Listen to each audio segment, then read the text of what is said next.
Neither snow on the streets nor vocal critics on the sidewalks could keep gun enthusiasts from crowding into an arms fair this past weekend. This is Stephen Farrell in Saratoga Springs. The liberals want you to think that the Second Amendment has something to do with sporting guns. But actually, the meaning for the Second Amendment was in case we get a tyranny taken over our government, we have the means to remove them. Outside, pro- and anti-gun protesters took up positions within yards of each other. It was mainly the rehashing of old familiar arguments, with some new ones.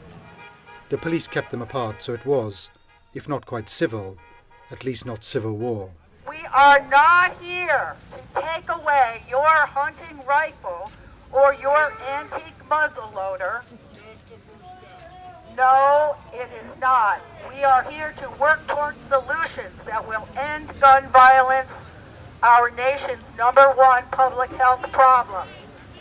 Inside the hall was crowded. Gun dealers said people wanted to buy quickly to get in ahead of any possible changes in the law. The protesters had tried to get this and other gun shows cancelled in the post-Newtown political climate. But while the show did go on, the organisers made one big concession to the local city council by not selling the type of gun used in the school massacre. I do have 4 or 5 of those back at my own shop in Mechanicville, and I was going to put out pictures and so forth and say, here, come on down to my store. But I tell you, it's been so busy that it didn't really matter.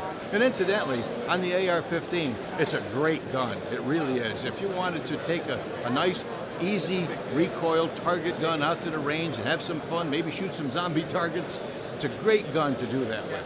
What then do you think when you hear Governor Cuomo say things like it doesn't take 10 bullets to kill a deer and calling people who support such weapons extremists? I mean, what's your reaction? I don't think there's any sensible way that you can ban or legislate guns out of existence. There's too many of them for one. And incidentally, the Bushmaster is made here in New York State, so buy a New York State product, make it here, but are they going to say you can't buy a New York State product in New York? That's kind of silly too. Dealers said the political climate had driven up the turnout, with their fellow gun owners keen to show solidarity, and there was little talk of compromise. If they try to do things by executive order, which is the only way they'll probably get a lot of these things through, then there's going to be a backlash. I don't think people are being quiet now, but if they start superseding the Constitution with an executive order without going through the other houses, I think that's gone too far, and there's going to be, at the very least, there's going to be a lot of Republicans voted in as a result of it.